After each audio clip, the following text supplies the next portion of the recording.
Welcome to XYPN Radio, where your host Alan Moore brings you into a community of fee-only financial planners who want to profitably and successfully serve Gen X and Gen Y clients. If you're ready to get the knowledge you need from leaders in your field, learn from forward-thinking advisors, and take action on your own goals, XYPN Radio is the show for you. Here's your host. Hello and welcome to this episode of XYPN Radio. I'm your host, Alan Moore, and I'm excited to have XYPN member Daniel Hannoush, co-founder of One and Done Financial, on the show today. Daniel started his career as a chemical engineer working in the food manufacturing industry before discovering financial planning. After getting his master's in wealth management, he tried to partner with an aging advisor looking to retire, but it didn't work out. So Daniel ended up launching his own firm with pretty much no planning experience. The first couple of years were really hard. He basically made no income for 2.5 years, and he was open about the pressure that put on his marriage. He ended up getting introduced to Jim, his now partner and the corporate trainer for Chick-fil-A, and they quickly realized the business opportunity they could achieve by partnering. Since teaming up and focusing on Chick-fil-A franchise operators and Chick-fil-A employees, they have experienced absolutely explosive growth. They added 130 financial planning clients and retirement plans in their first year together. And that growth rate hasn't slowed much, as they're going to add 100 clients this year alone.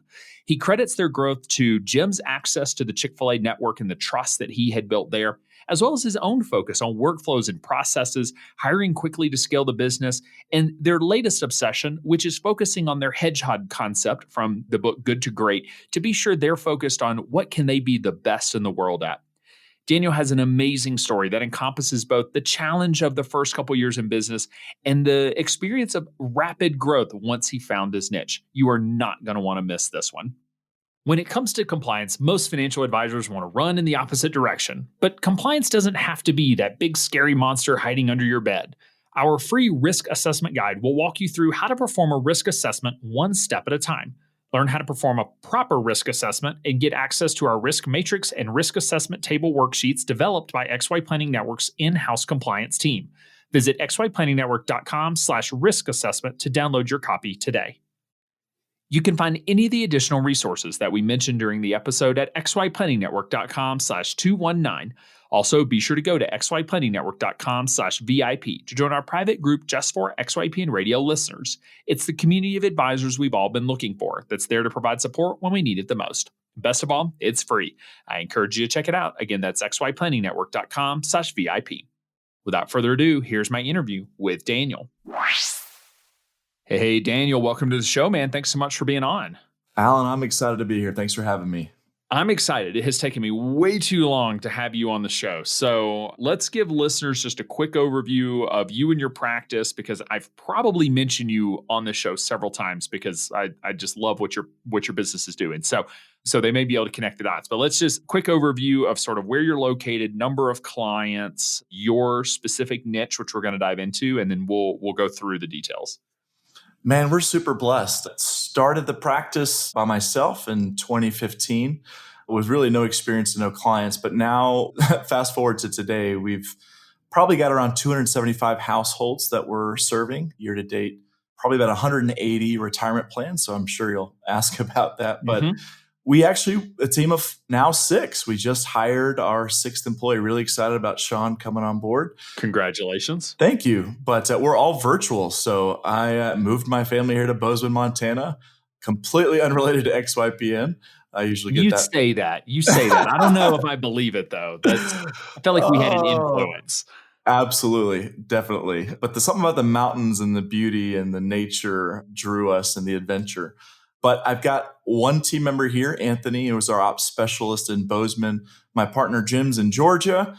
And we have Chris, our associate advisor, Lori, our client relationship manager, and our newest guy is also in Georgia. So spread out, all work virtually, working from home. So that's awesome. And not in the room with me. So actually, it's kind of funny. Sometimes we think about doing podcast interviews in person, and my setup is just like not designed for it. And I haven't put forth the energy to figure out how to do it. So we're still, a mile apart. So let's talk about just sort of your path into financial planning and sort of where you started out career-wise. Man, that was a wild ride. I studied chemical engineering at Georgia Tech. For any yellow jackets out there, the few, the proud. I don't know if they're all proud. There are a few of them, though. Didn't you go to like a nearby school that Yeah, small school around the corner.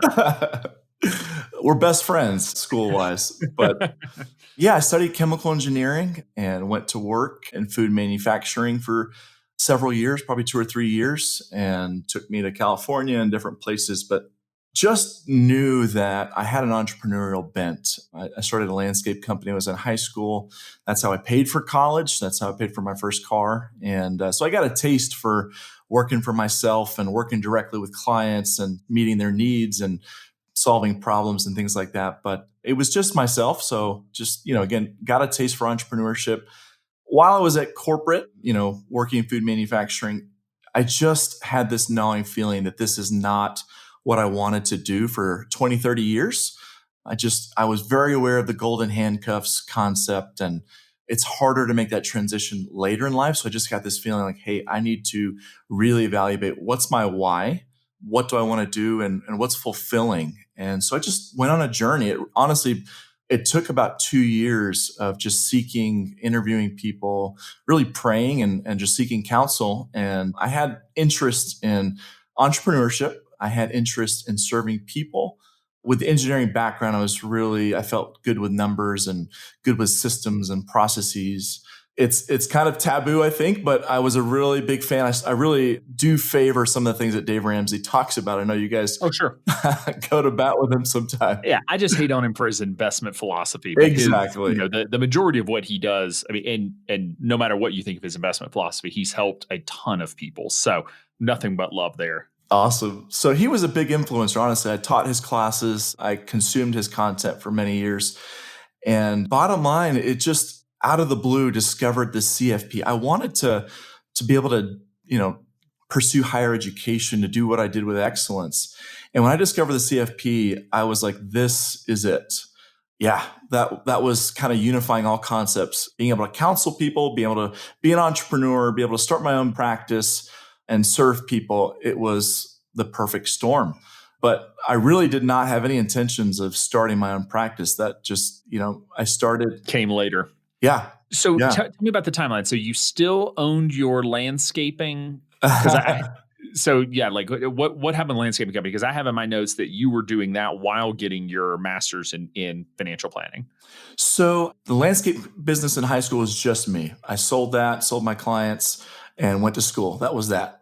When I discovered, hey man, I really am passionate about this financial planning practice and the CFP, I also discovered a master's in wealth management, which could satisfy the CFP education. So I was like, this is the perfect storm. I can pursue higher education, do things with excellence. So I went full-time master's, left my role in food manufacturing, and pursued the master's in wealth management. And during that time, I had an opportunity to work with another buddy, and we started a landscape company separate from my high school. But that was for me to really learn business, taxes, contracts, insurance, workers' comp, hiring people. A lot of the things that I apply in business management today, I learned in that landscape business that I started and sold by the time I was done with my master's. Okay. So what caused you to go back for master's versus just, 6 classes for the CFP and be done with it? I mean, a master's is definitely more intense from an educational standpoint. Yeah, that's a good question. I honestly was signed up at Emory to do the CFP courses. I fortunately didn't cost any money to officially sign up, but they accepted me. And I was applying at Ron Blue, a huge firm based out of Atlanta. And I discovered there that another applicant was pursuing this master's in wealth management. And I looked into it and I was like, I could end up with a CFP certification at the end of this, or I could end up with a master's and the CFP certification. And just my desire to pursue higher education and do things with excellence, and not having any experience, I thought a master's would help, put me in front of clients better. And I think that was true. So you get your master's, get, into financial planning. So what was your first job sort of into financial planning? Well, a very brief stint, I was joining an existing solo advisor with one support staff. And the goal was for me to learn and to buy him out and transition. Long story short, it did not work out that way. Yeah. And from the beginning, that person encouraged me to set up my own kind of entity under his. And he basically unleashed the entrepreneur in me. So once I started setting up my own entity and discovering fee only versus fee based, it just put me on a path, separate path. And so I ended up launching my own firm. That was my first job in the profession after my master's. Crazy.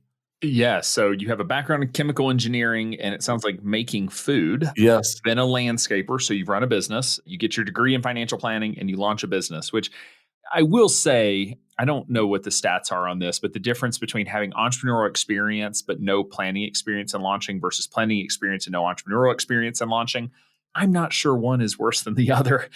Because, in the end, so much of what we do is actually running the business and doing sales and things that you actually had experience doing. So you hadn't done financial planning, which I'm curious, like, how did you handle that, those first couple conversations around, and you've never had to sell financial planning, but you've never done a financial plan for a live client, or maybe you did one in college, but or in grad school, like, how do you have that conversation when you haven't done one before? Man, it was really awkward in the beginning. I really took, my capstone coursework where we had to do a financial plan for a client. And the client in Masters actually is a client now. So if they're listening, but Oh, fantastic. yeah, but I fumbled through that, basically just taking the textbook and like, okay, here are the ratios I'm going to calculate. Here's the budget. Here's the cash flow. So it was really clunky to begin with. But I'll tell you, Alan, right out of the gate with no income and no experience and whatnot, I grasped e-money right out of the gate because I was like, I can add some immediate value through technology. And I'm going to start by just filling out their profile and kind of seeing where things go from there. But I had the master's in wealth management, and that really was the initial conversations, but a lot of growth since then, obviously. Yeah. So talk to me about the sort of the first 6 months. So when did you actually launch the business? Man, that was a whirlwind. My wife and I are still kind of cringing and tweaking our eyebrow, just cringing at the experience. But started my master's in January 2014, finished it in May of 2015, so a year and a half. During that time, I was working 80 hours a week with the landscape, not really bringing any revenue, reinvesting everything. We found out we're having our first child due in March 2015. My wife's a pharmacist, so she helped during that time of no income from me. But it was just crazy. She's working full time as a pharmacist and, working 80 hours a week, finished the master's in May 2015, launched the firm in about February, May of 2015. No income. I think I told you that I've had, at this point, no true revenue from January 1, 2014 through January 1, 2016. 2 years. 2 years without... 2 years of no revenue. Yeah, plenty of expenses, some revenue, but expenses exceeded that. So no real take-home pay. So yeah, just totally stressful time, just cycling through HELOC to make the cash flow work. With our first child, I was watching him full time while my wife worked full time while trying to grow the business. So just a very blurred season of our life, stressful time there. We're going to get to the happy part. I'll go ahead and give listeners a peek into that. But I appreciate you being willing to share the story, because I think many times our hyper growth firms, which you are now, it's like, oh, they opened a business and they started growing at astronomical rates. And you really didn't. I mean, you spent a couple of years not making any money, which looking at the business now, you would never know. So what do you credit that struggle to? Was it the lack of experience? Was it not really having a target market, not sure who to work with? Were you just awful at sales and had to get better? Like what was the struggle during that time, do you feel like? Well, Alan, I didn't, buy into a book of business. So starting from scratch with no experience, no clients, and a young person, that's a real interesting recipe. But I had the concept from day one that I knew what I wanted to build towards. And I certainly could have started out at another firm, got some experience, plenty of revenue as a salaried employee. But I just knew that ultimately I wanted to own my own business. Ultimately, I wanted to, kind of steer the direction, who we served and whatnot. And so I'd rather inch towards that from day one, even if it's just one client at a time.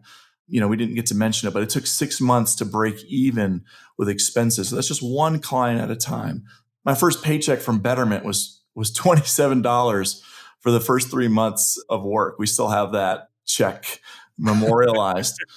But it was just the concept of, I know where we want to go, and it's sacrificing the build in the beginning. But if we work towards that now, everything that we do builds on itself. I guess beginning with the end in mind is the key. So how was that 2-year time period, no income, you have your first kid? Like, how was that from a relationship standpoint? Because I can't imagine that was easy, like, oh, yay, I'm so glad we went through that type scenario. No, honestly, it was probably some of the hardest times in our marriage. I love my wife, Ashley. She put up with a lot. And I kept painting this vision of, we're sacrificing now, but it's going to give us time freedom and financial freedom and really the freedom to do what we want in the future. And that's kind of what we're enjoying now. But yeah, it was a very difficult time. When you have money stresses and you're working a whole lot and you're throwing a kid in the mix, and really my wife wanted to be home with our son and I wanted her to be home, but it didn't work out that way for the first couple of years. So it was immense sacrifice. And now really we're choosing to invest in our marriage and invest in our relationship with our children because of the strain of that period. Any tips or recommendations for advisors that are in the middle of that are experiencing that stress? They see the end, they know it's going to end at some point, but are experiencing some of those relationship challenges as they go through the early years? Man, I think that the number one relationship you have here on earth is your spouse and your partner, and secondarily your children. And so as much as possible, make the financial sacrifice, downsize, cut expenses. I mean, we were doing all kinds of things to think through. Should we go live with my now partner in his basement? He kind of offered that. We kind of jumped at it, but make the sacrifices financially and prioritize the relationship. So that means that if you have to grow a little bit slower and just cut off, you kind of have this sense of, hey, I've got to do whatever it takes. And that was the mentality. We were in just go, go, go mode. Like, we're going to do whatever it takes to grow the business so that in the future we can enjoy. But I would say prioritize the marriage and the children as much as possible. You can't get that time back. Not all doom and gloom, but my health, I gained 20 pounds and whatnot. So just take good care of yourself. The business will grow. Just keep at it and let it grow more slowly if you need to. So you have 2 years of just turmoil, if you will. I mean, just exactly not making any money. And so, just because I know your story, I know how this ends, but what was the trigger that sort of changed all of that? Well, again, it's just it's slow, listening to Good to Great. I hope we get to talk about that. That is such an incredible book that I encourage people to listen to. But now looking at it and looking back, it was not a revolutionary event. It was an evolutionary process, just continuing brick by brick building, and momentum just kept happening. So 6 months in, we break even. A year and a half, and I'm, finally starting to pay myself something. So I grew it to about $1.5 million of AUM, about 20 households. And then I meet my partner, Jim. So I'm super thankful for him. I'm sure we're going to talk about him, but it was just the slow grind. I mean, I remember that at the $1 million AUM mark, I invited all my friends to go out to a Brazilian steakhouse, and they paid for themselves. They were just celebrating with me. And I said, at 10 million, I'll take you guys all out, which I still owe them that. But yeah. So tell me about Jim. Yeah, I am so excited about Jim. I'm thankful for Jim. Jim Rasmussen is my partner, and he was at Chick-fil-A corporate for 20 years. And so he's a CPA. He's also a CFP. He's just an incredible guy that made a name for himself at the Chick-fil-A world by creating videos for the entire Chick-fil-A network, helping operators make more money in their businesses. All those stores are franchise owner-operator situations. So he was a consultant making videos, helping them make more money. He was also the guy that cared about people, and he was doing birthday and anniversary videos for really every single person at Chick-fil-A. So yeah, that's the beginning of Jim. So he worked for Chick-fil-A, or was he an outside, just like he was a consultant that just started to specialize in working with Chick-fil-A franchise owners? So the term he was an inside corporate employee, but he was a financial consultant. That's just the name of the role, serving the Chick-fil-A operators. Yeah, he would travel and just help them optimize their cash flow and minimize expenses and make more money in the business for both the operator and Chick-fil-A. So how did y'all meet? So, it's a year and a half into my business. I had applied at Ron Blue. Funny thing is, many, many years ago, Jim had also applied at Ron Blue. And through that, we had met some incredible people that knew my story, my business building, entrepreneurial, driven self, and Jim's desire to be a financial planner. He had started financial planning really for free by night. Is that moonlighting? Is that what they call that? Right. But he was allowed to have a business at Chick-fil-A, but he couldn't charge anybody at Chick-fil-A. So he's following his passion to serve people, but just not charging anybody. So when someone heard my story and heard Jim's story, they said, "You guys have got to meet." We both desire to, incorporate our faith, at least as a lens. We don't beat up people upside the head with it, but it's just the filter with which we think through and give advice. And so there was just a lot of alignment there. And so they set up a, kind of a meet and greet with 4 other people. And yeah, that was the initial meeting. So it was Ron. So some folks at Ron Blue that made that intro.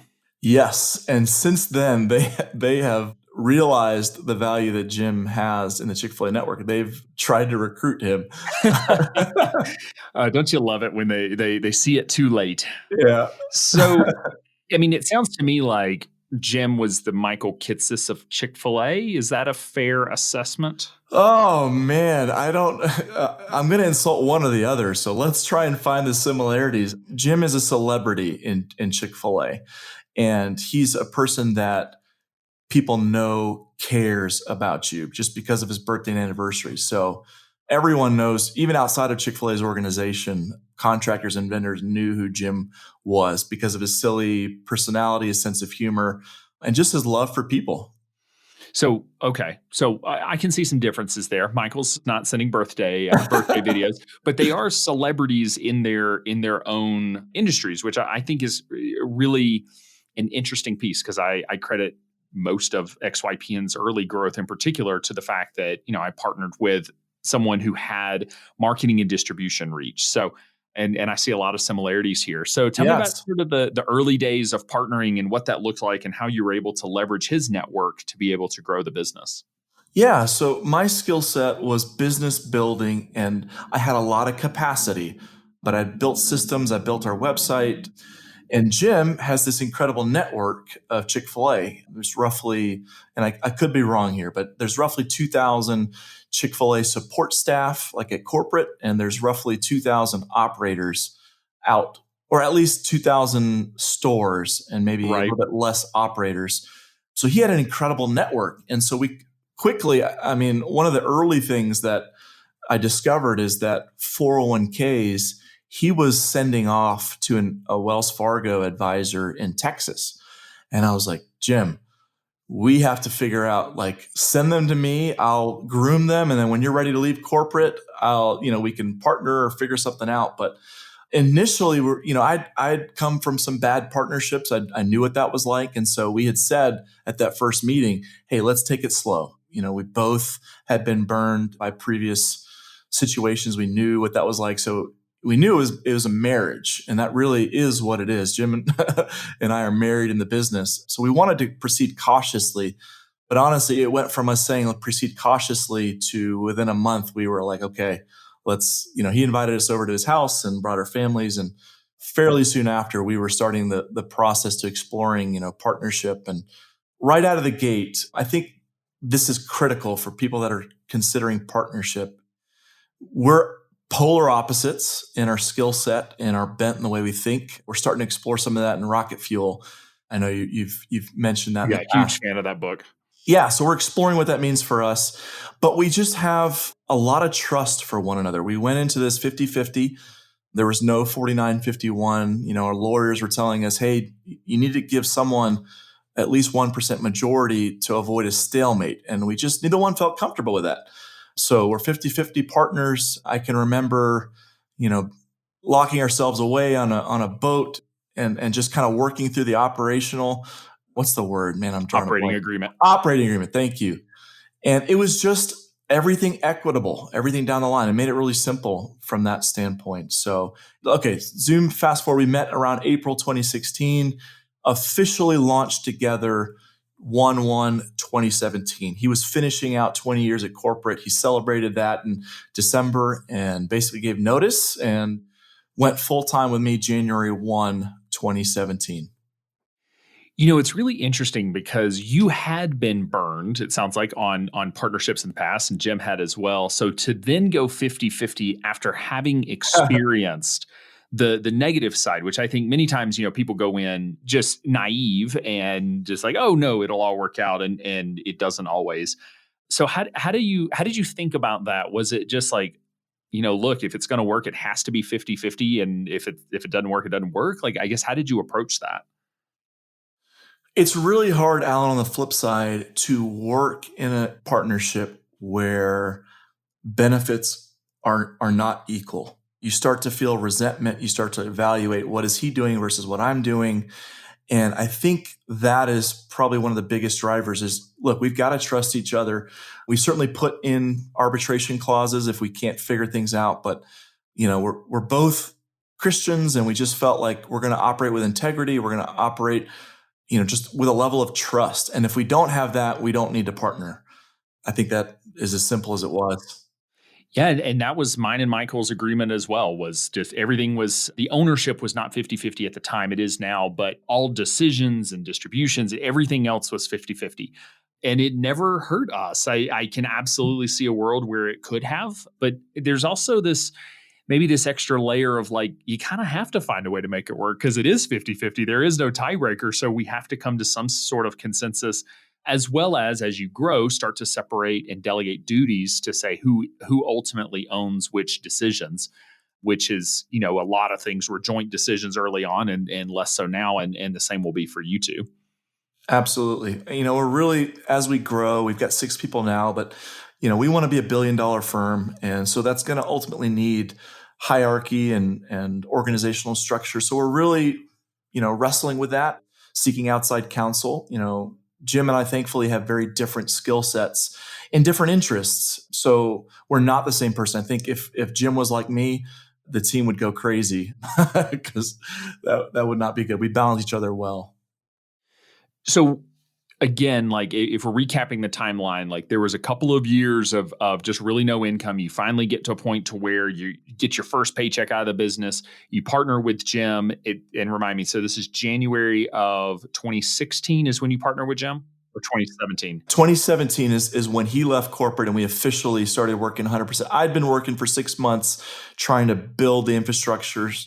We'd taken on some 401k plans. I was doing some work behind the scenes, but officially launched entities together in January of 2017. All right. So talk to me about the rocket ship that has been the business since then. Well, again, no revenue, like negative income in 2016. 2017, we start together. I would say in 2015, there was about 20 clients that I'd put together. By the end of 2016, when you combine Jim and I, we're about 50 clients.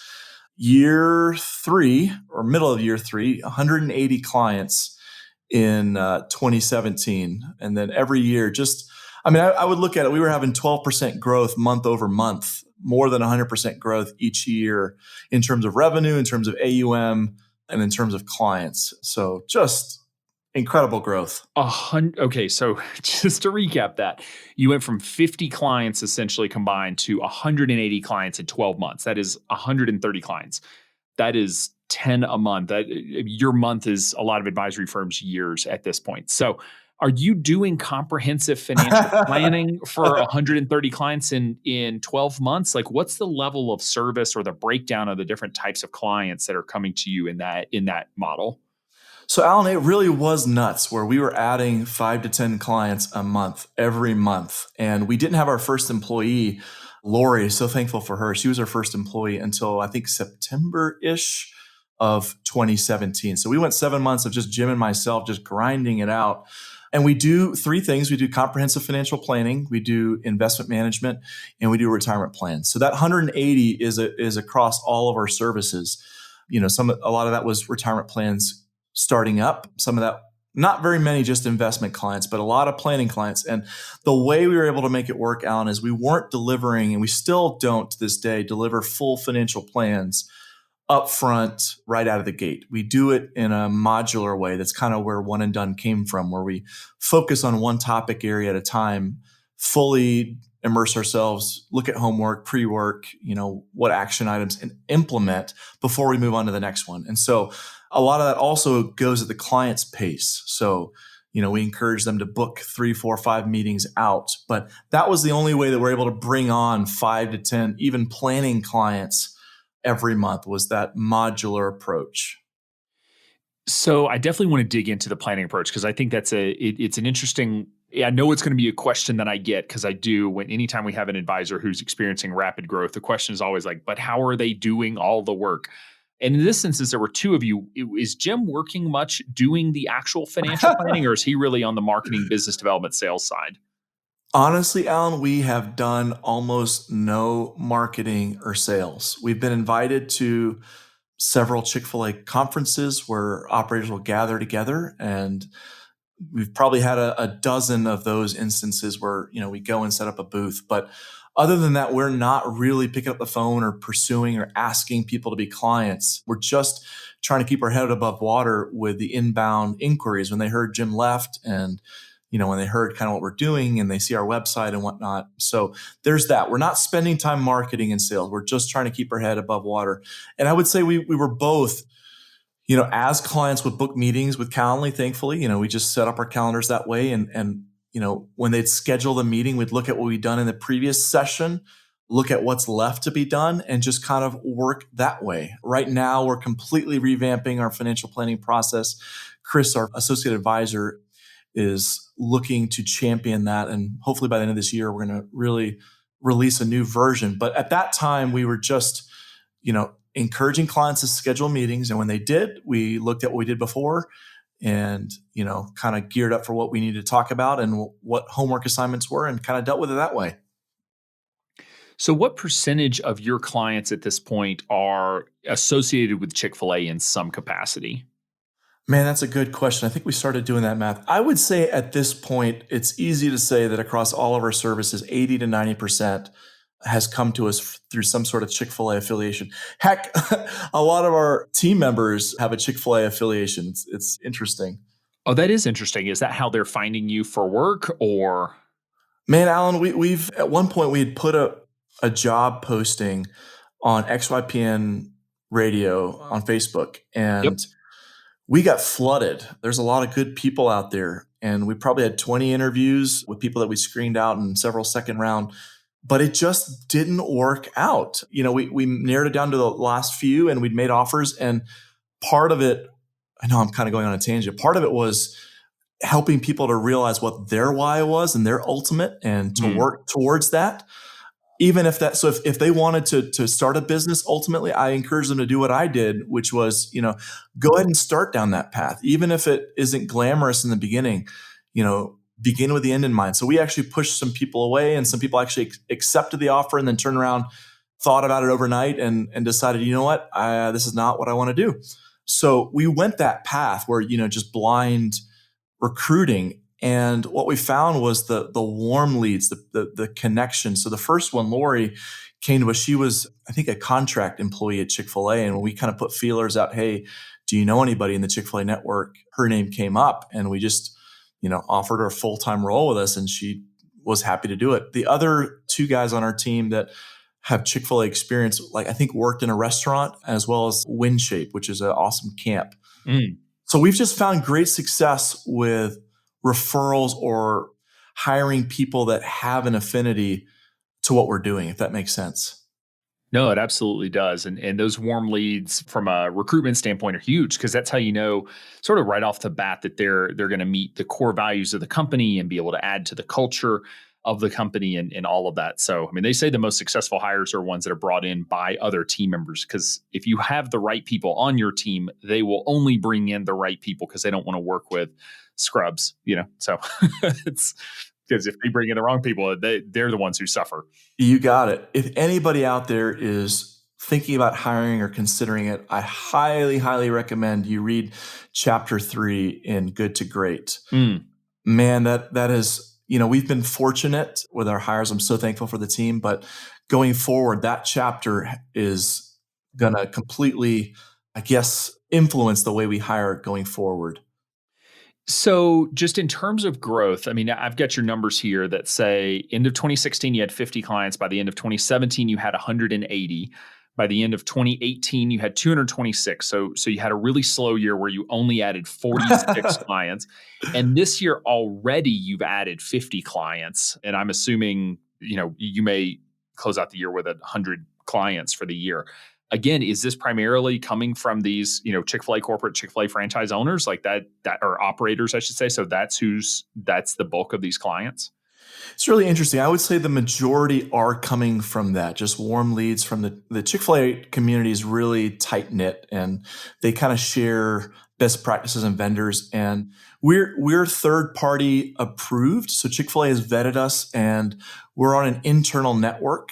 So when an operator goes to look for a certain service, whether it's financial planning, investment management, or retirement plan solutions, our name is in there. And for the longest time, we were the only financial advisors in there. Now Ron Blue is also in there, but that's been huge. And we get invitations like Jim and I are going to be in Boston in the middle of September speaking to a female operator gathering.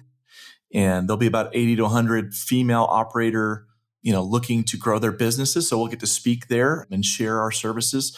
So things like that, or operators will say, hey, I'm going to gather a few people in my region. Will you come and speak to us? And just because of Jim's 20-year brand of trust, a lot of clients come to us and say, you know what, thanks for the details, but I trust Jim. That's why I'm here. Just tell me what to do, which is crazy. We do get some leads with NAPFA. We do get some with XYPN, but to be honest, we're really evaluating our hedgehog concept. For any who's read Good to Great, we're trying to figure out, do we just go head first into this Chick-fil-A world? For the longest time, we thought maybe we need to diversify away from this. What happens if something, happens to Chick-fil-A or happens to Jim? What are we going to do? But we're kind of at a point where we're thinking, no, let's embrace our niche. Let's embrace our hedgehog concept and really just go after Chick-fil-A people. So that's something we're wrestling with now. Well, you know which direction I would push you. and honestly, like you've been very obviously heavily reliant on Jim's network over time, the business and you start to build enough of a brand that while Jim is instrumental today, over time he becomes less critical to that conversation. But I am curious, like, do you think you could have gotten in with Chick-fil-A? I mean, one, did you even know it was a niche and that this network of people existed? And then two, do you think you could have gotten on Chick-fil-A's approved list without Jim? How many ways can I say no? And not a chance. And I don't mean this to be like, oh, well, this is all Jim's doing. Like Jim did his part. You did your part. You're both equally important to the success of the business. But, advisors will ask for tips and recommendations around growth and how did we grow XY so fast? How are you growing so fast? And I think the story is the same. And that is that if you want to get in with a niche, like find the people who are influential in that marketplace. And that's really what Jim is it was access, it sounds like. And that has proven to be just amazing for long-term or, for really rapid short-term growth, I should say, and will prove, to be for long-term growth as well. Yeah. And the way I look at it is I was able to lead the infrastructure building, bringing in 5 to 10 clients a month. If you don't have infrastructure and workflows, I'm a big believer in workflows. I've got the team I Heart Workflow mugs. That's one of their, initial welcoming gifts. I'm serious. Without that, there's no way, especially virtually, to take on that kind of growth. People are going to come in and they're going to leave. So Jim's excellent at bringing the business in. I would say my job is to, one of them is to make sure they want to stay, make sure that there's services, that there's, give them that Starbucks or that Chick-fil-A experience where it's highly systematized, but it feels customized and it feels very personal, and they get quality results. Without our partnership, I don't think either would operate. Jim, I don't know that Jim would be able to handle and sustain the growth that he's attracting, if that makes sense. Yeah, absolutely. So I want to talk about a couple of these pieces because just the growth that you've experienced is insane, and being able to keep up with all of the workloads. So it sounds like you talked about this a little bit earlier, but it sounds like the modular planning is part of what you credit for being able to keep up, because you're not writing 10 or 20, comprehensive financial plans that are 100 pages each for every client every month. So what is your current planning process? So new Chick-fil-A franchise operator shows up on your virtual doorstep. Walk me through their sort of onboarding and planning process that they experience with you. Yeah, great. And I would encourage you to ask me this again in a year. Fair enough.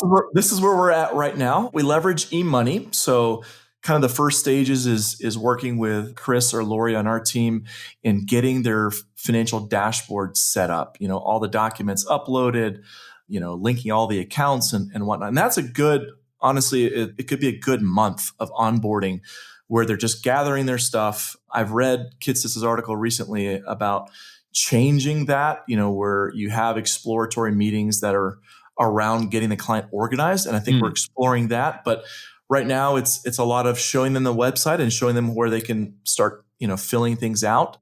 And just getting all the data from the client. That's kind of the first onboarding experience.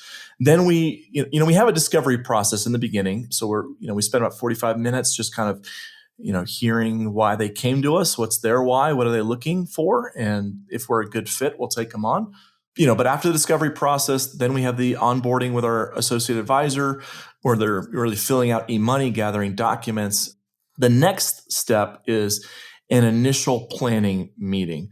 And this is where we don't talk data and stuff like that. We really try to zoom out and talk about big picture goals. What is, begin with the end in mind. What would you require in 3 years for this to have been a successful relationship? What do you want? If you look back, even at your funeral and think back, okay, what did I want to accomplish in my life? Try to think on that level, beginning with the end in mind, identify what it is that we're planning for. And at that point, we identify also the topics. We give flexibility to arrange the modules, per what's most pertinent to the client at the time. And so from there, we encourage them to book, 3-4 meetings out so that we keep the momentum going. But it goes at the client's pace. If they don't book a meeting for a few months, we'll be reaching out to them and saying, hey, please book a meeting, or our calendar's up to date. You can access it anytime. But it requires the client to be engaged. I will say that, well, I'll pause there. Yeah, you said they'll book the next 4 meetings. Ideally, is that one a month, one a quarter, some other frequency? Yeah, at this point, I think once a month is healthy, 4 to 6 weeks. I know I've listened to some recent people talk about planning where you can't really sustain a business having clients meeting monthly. But I think with the modular approach that we do, there's heavy planning in the beginning. And then separately is the maintenance mode, which we're also developing. What does maintenance look like? So yeah, monthly is what we encourage clients to do. So there's this great image that Michael sends me from time to time when I get on one of my entrepreneurial streaks, and it's like a guy on a train. It's a cartoon character on a train, like laying the track in front of the train while it goes. Yes. And I think it's really important for other advisors to hear this story of, you have 275 clients, you're growing at a rapid pace, and yet you still don't actually know what your maintenance mode schedule is going to be long term. And that's okay. So often advisors want to have everything laid out perfectly. I'm going to have the perfect, onboarding and the perfect planning process and perfect meeting schedule and all of these things. And yet it's like, but you don't have any clients yet. So just like go get the clients, and some of this will sort of help you figure out. And just recognize also that whatever maintenance mode you come up with, it's going to change. And that whatever you come up with the first time, you're going to have another iteration, you'll sort of find what works. Absolutely, Alan. And that's something we've grown into. I would have said that I would have preferred everything to be perfect, being the engineer, being the type A, being the very systems oriented. I wanted, and I still do, I want to get a picture of, what's the perfect model, but we're changing. We're, reading Good to Great. We as a team read books together. Every Friday we go over a chapter, and we just finished Good to Great. I keep saying it, but man, it's just changing everything we're doing with this hedgehog concept. We're now at a point where we're like, let's rethink this planning process. Let's go to our ideal client, ask them what they want. What topics do you care about? What do you want to see more of? What do you want to see less of? Do you want to, pay for it this way? Do you want to pay, meet this often? And really tailor it to your ideal client, which is not what we started out doing, if that makes sense. Right, because your planning process was built for non-Chick-fil-A, your franchise operators, right? Like it was really built for when you were a little bit broader based. But yeah, I love the book Good to Great, and I highly recommend it for all entrepreneurs. There's probably 3 to 5 books that we could list off. The E-Myth Revisited, Good to Great would definitely be on the list. And we can't get into the hedgehog concept that you've mentioned here, but essentially it's do one thing and do it really, really well. And that really, honestly, that's the argument for having a niche, of having a focus, so that you can do one thing over and over and do it better than anybody. Which I am curious about this because, sometimes people say, oh, that's not really a niche. That's just marketing, because I can do just as good a work as someone else can for that particular client. So when someone says, oh, I work with doctors, like, oh, we can all work with doctors, that's just marketing. Is it just marketing that you specialize in folks who work for Chick-fil-A or these franchise operators, or do you have a knowledge base or additional skills? Or are you covering topics that, I off the street as a financial planner wouldn't be able to do as good of a job as your firm can? There's so much gold in what you just said there, Alan, that you could just make them statements. But the bottom line is we have a deep understanding of what Chick-fil-A people go through. And you can apply that. I try and with a team when we're working through this in our hedgehog concept, which I'm happy to speak on what we're wrestling with. But the idea is, what can you truly be the best in the world at? I personally believe it's hard to say that we can be the best financial advisors in the world to everyone, right? Mm-hmm. I think we can be on par, we can emulate the best, but how do you differentiate being the best, just generic financial advisor? But when doctors, dentists, when the things, I remember hearing a story about, an advisor who worked with dentists, and the starting conversation was, what chair do you sit in when you serve your clients?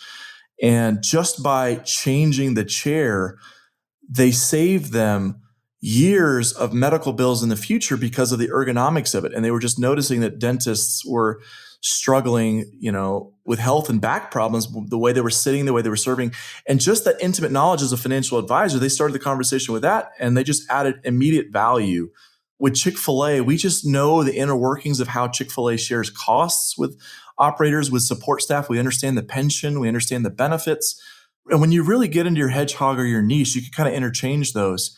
The things you explore for one are most likely relevant for many.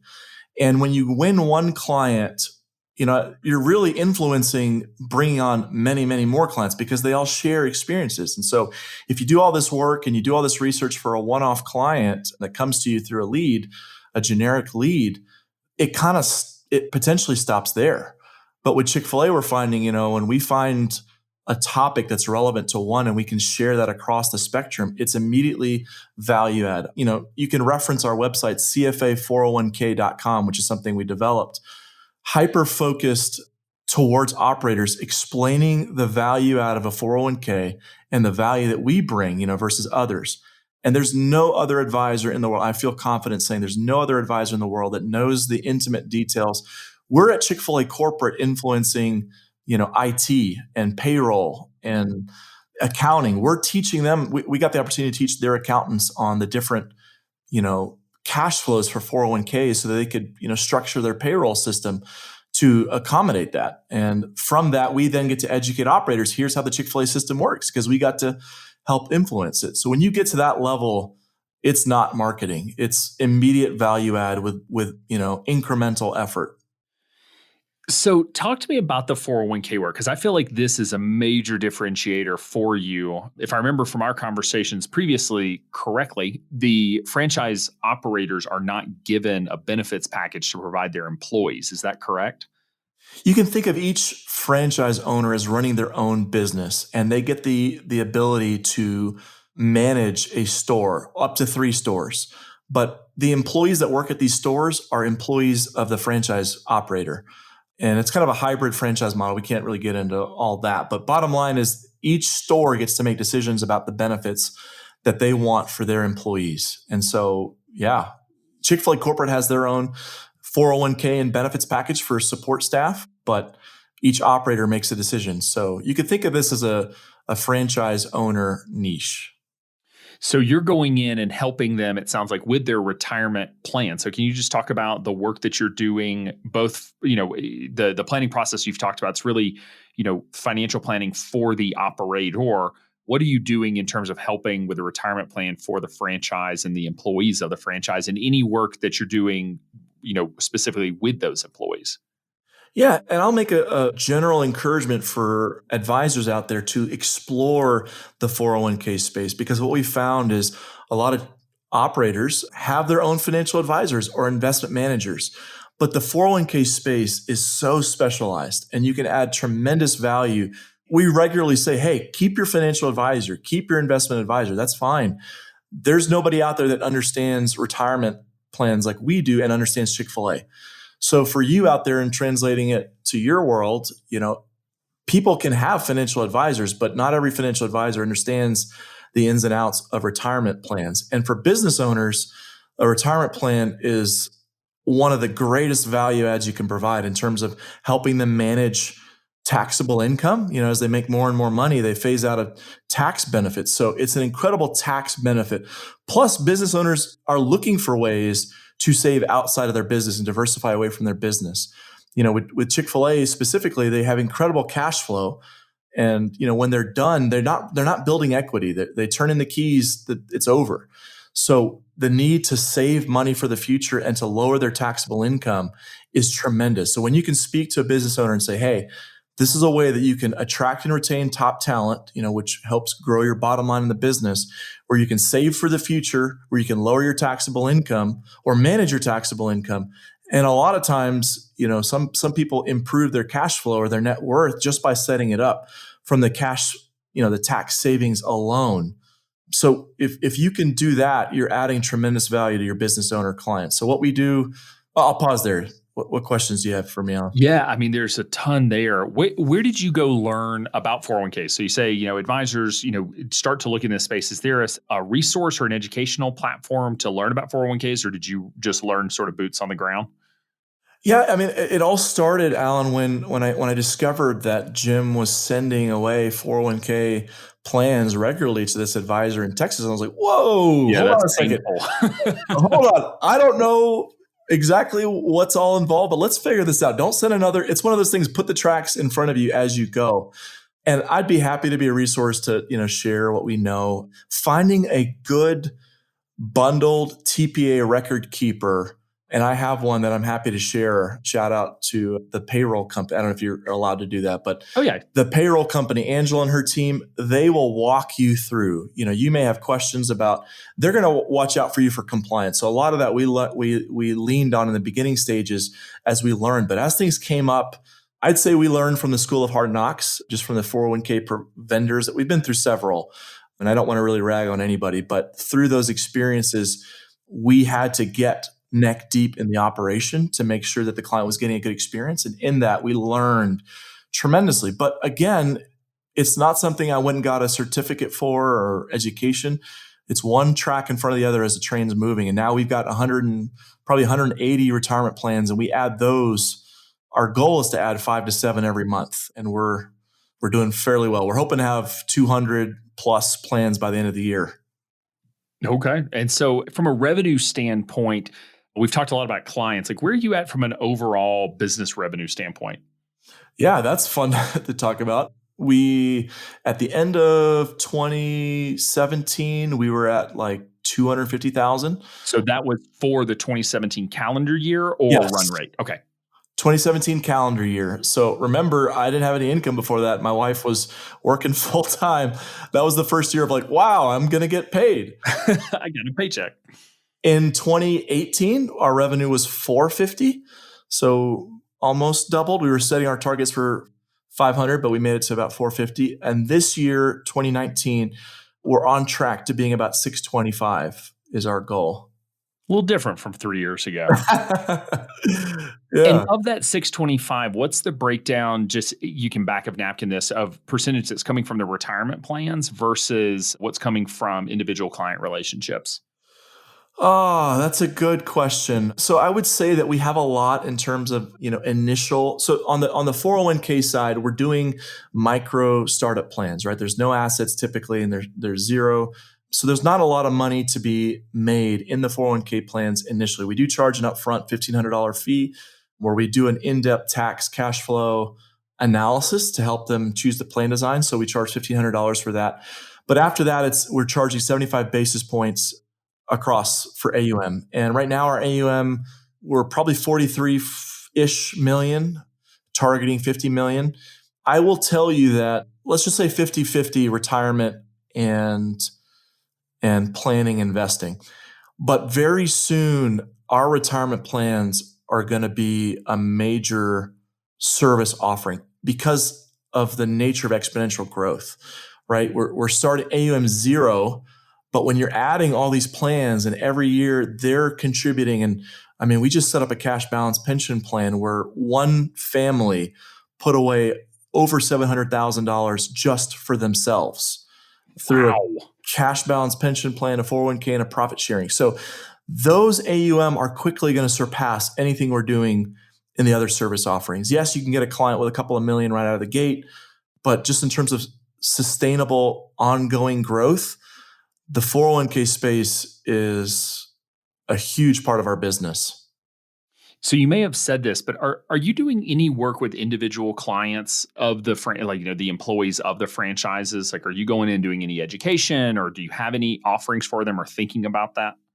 Yeah. So right now what we do is we leverage technology a lot. It's a lower touch point service than some of this like in-person open enrollment periods and quarterly educational things. We're not doing that yet, but I would say we're at a lower price point, right? For micro startups, a lot of advisors, I went to a conference in Las Vegas for 4K advisors where they say they don't touch a plan that doesn't have 25 million in it, or that doesn't have at least 5,000 a year in annual revenue. And we're not like that. We're laying the foundation for future growth. We recognize that 401ks are a very sticky service. It's something that we see we're servicing these business owners for many years to come. So what we built a custom website for each plan design that we've set up, that Jim and I recorded videos explaining, what's a 401k? Why should you care?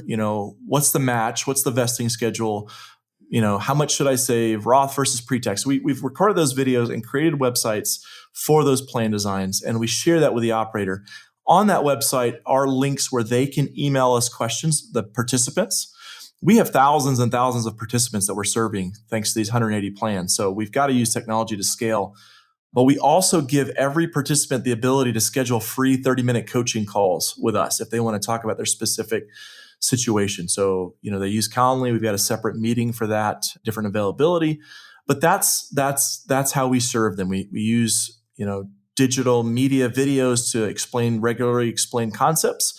And then we give them the freedom to, engage us through the website or schedule a coaching call.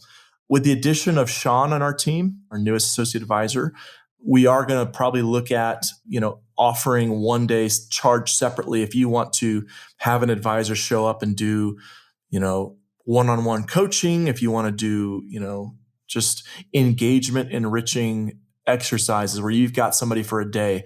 That's where we're going to grow. But it's one of those things, Alan, and I'll say this and I'll pause, is that as you grow, we don't have it figured out all from day one, but as you grow and as your revenue increases and you add headcount, you increase your service level, right? You figure out what clients need, you ask them, and you build around that. You guys are great at XYPN, right? You figure out what we need as advisors and you go build it, as opposed to building it and then saying, hey, who wants this?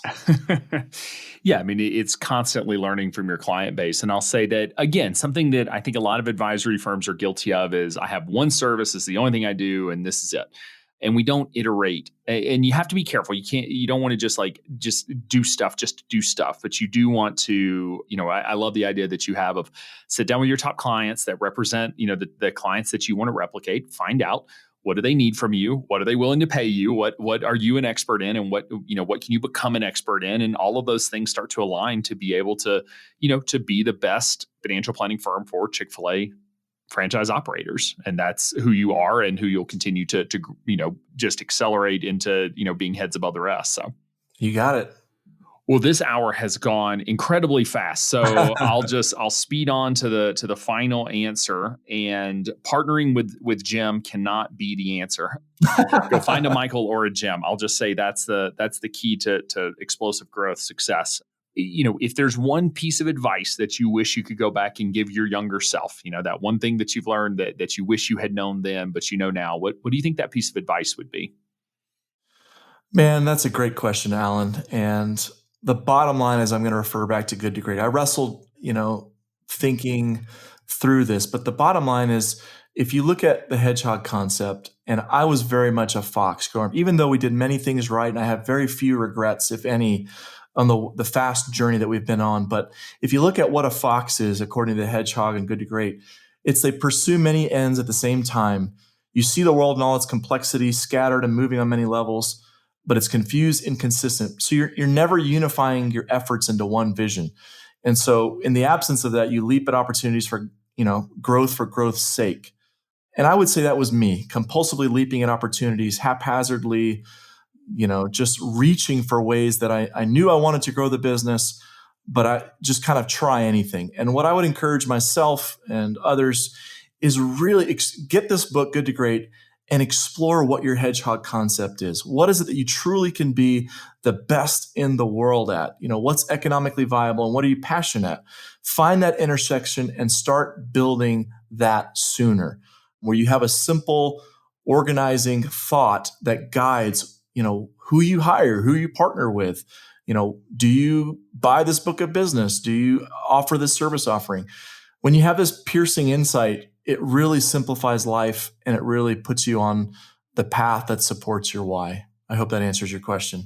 It does, Daniel. Thank you so much for taking the time to come on the show and share this journey, which it has been. And again, it's so easy to get caught up in look at the growth over the last 2 years, but recognizing that it hasn't always been that way. And that it took a lot of building and foundation laying and struggle to really get to where now there's still problems, just the problems have changed. It's not from lack of growth now, it's from just a heck of a lot of growth. So congratulations on your success and thanks again for coming on the show.